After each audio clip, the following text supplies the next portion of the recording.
Hi everyone, how are you all dear children? I know you all must be super excited. Yes, the Diwali festival. The Diwali festival is nearing and we all are excited about it. The festival of lights, the festival of sharing and caring, the festival of loving and giving. By now, all the preparations must have almost been done.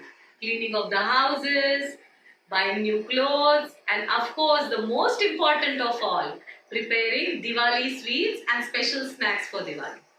Dear children, up till now you have seen Sonali teacher teaching you history, civics, English grammar and English literature. So you all must be wondering, what is Sonali teacher going to teach you now? Dear children, don't get scared. I'm not going to teach you anything about history, English or then grammar. Today I'm going to share the recipe of the traditional and authentic Besanache Ladu. Yes. When I was a small child, my great grandmother used to make these ladus, and I used to watch her making it. And this recipe, I learned this recipe from her. So, dear children, today I'm going to share the same recipe with you all. Yes, so without wasting time, let's note down the ingredients quickly. Here I have with me a bowl of gram flour. Okay, that is daritsa peat as we usually call it. Then this is grinded sugar, the normal sugar which we grind. Pitti sakar you call it. Then this is ghee, sazuk doodh, homemade ghee. Dry fruits, I have cashew nuts, resins and cardamom. Now these are the ingredients needed. And I know these Besnache Ladu are made at every home. Your mother, your grandmother, they too must be making it. But this time I want you to help them or then try the recipe on your own. So now let's go into the kitchen and see how to prepare these ladus. Come on, let's move. So children, let's begin. First of all, take ghee. Now here, some people like more ghee and the others prefer less ghee. So even though I've taken a bowl of ghee, the quantity differs according to your choice. Now I'm going to add, first I'm going to put half the bowl of ghee which is already there with me. This is homemade ghee. You call it sazuk doodh. Yes. So now the ghee is already melted. I've taken a pan, I've put ghee in that. Now the next step is I'm going to put the gram flour, that is daritsa peat, into the pan, right? Keep the flame on medium and then add the gram flour or the daritsa peat in the melted ghee. So this is how you're going to add it. Now as soon as you add it, you take a spatula and you start mixing it. Children, this step is very important. If you don't start mixing it or stirring it or moving the mixture, then it might get burned and the recipe might get spoiled. So this step is very important. Here I've kept the flame on medium and now I have started roasting the mixture. See. Can you see it? How it is going?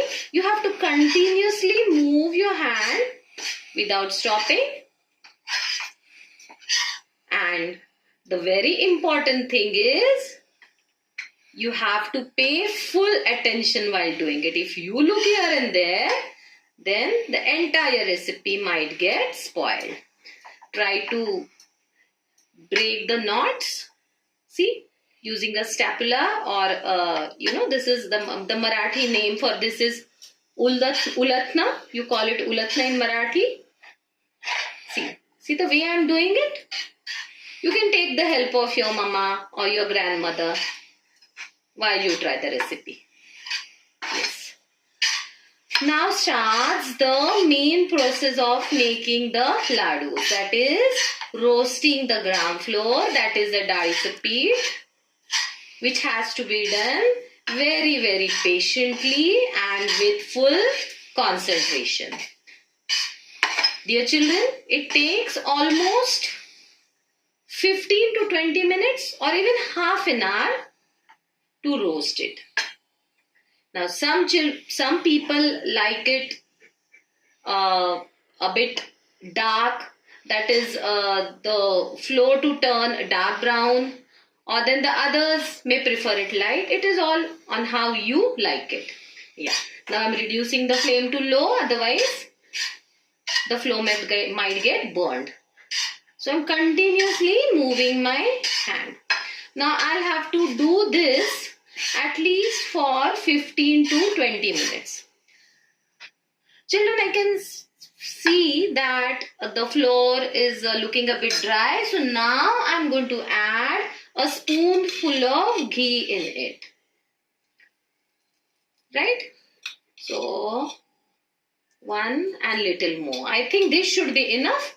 If more is needed, we'll add more afterwards. Can you see how it goes? You can keep on making the flame high or then reducing it accordingly and keep on roasting it slowly.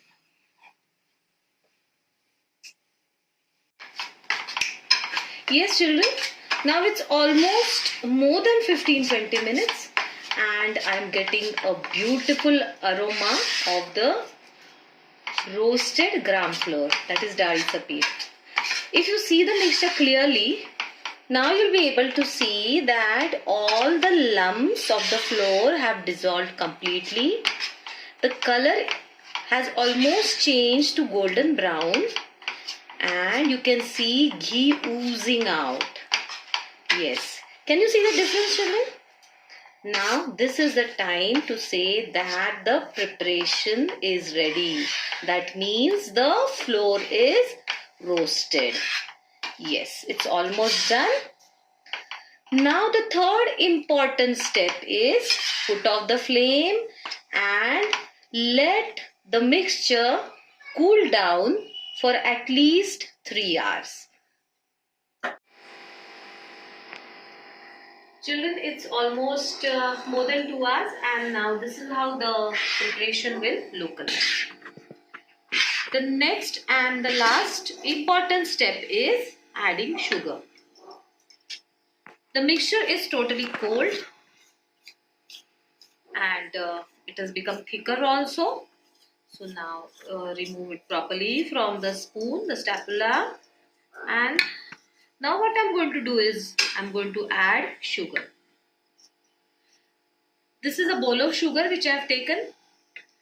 The quantity of sugar also depends on how sweet you want to make the ladus. If you prefer more sweet, then you can add more sugar, or if you prefer it less sweet, then only add half the amount of sugar. I don't like it very sweet, so I have taken only half the amount of sugar.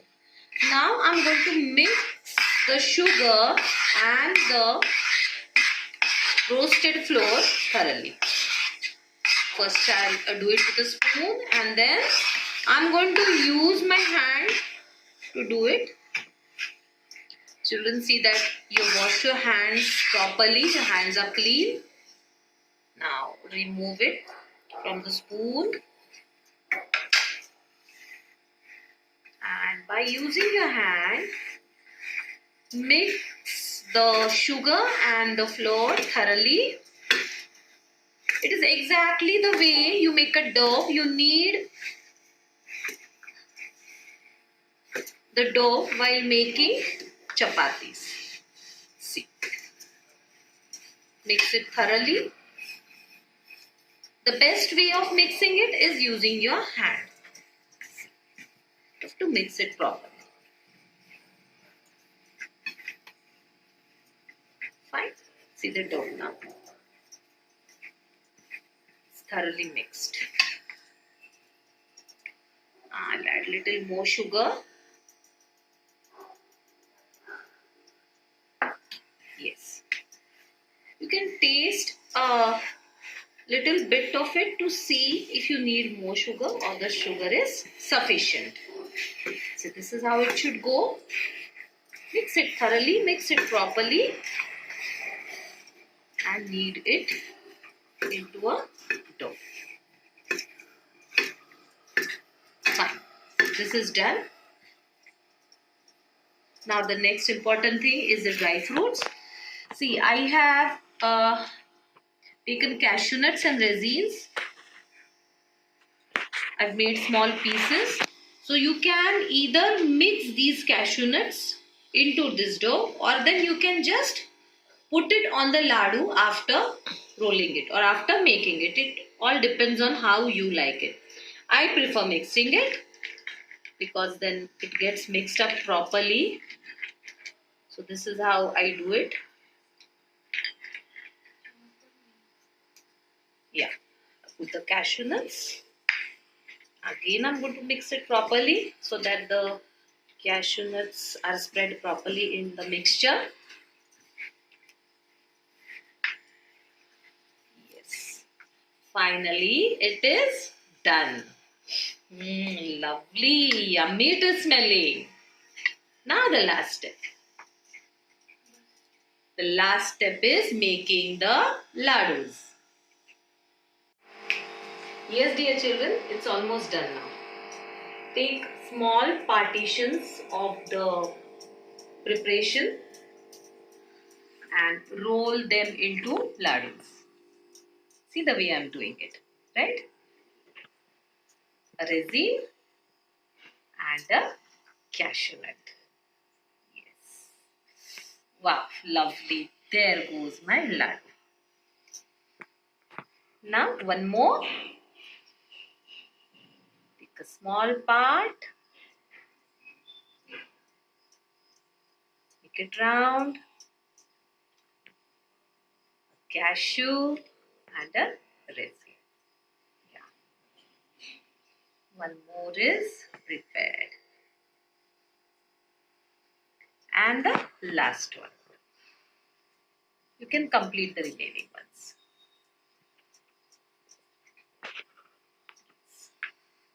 Cashew and a resin. Press it properly so that it does not fall. And the laddu is done. So children, this is your traditional Besnache laddu. I'm sure you all are going to try it. Of course, with the help of your mother and your grandmother. So do try this recipe and let me know how it comes out. Children, a very, very happy Diwali to all of you. Hope you all enjoy the festival. Take care, enjoy the festival, and yes, one more important thing, no crackers. Bye then, take care, happy Diwali.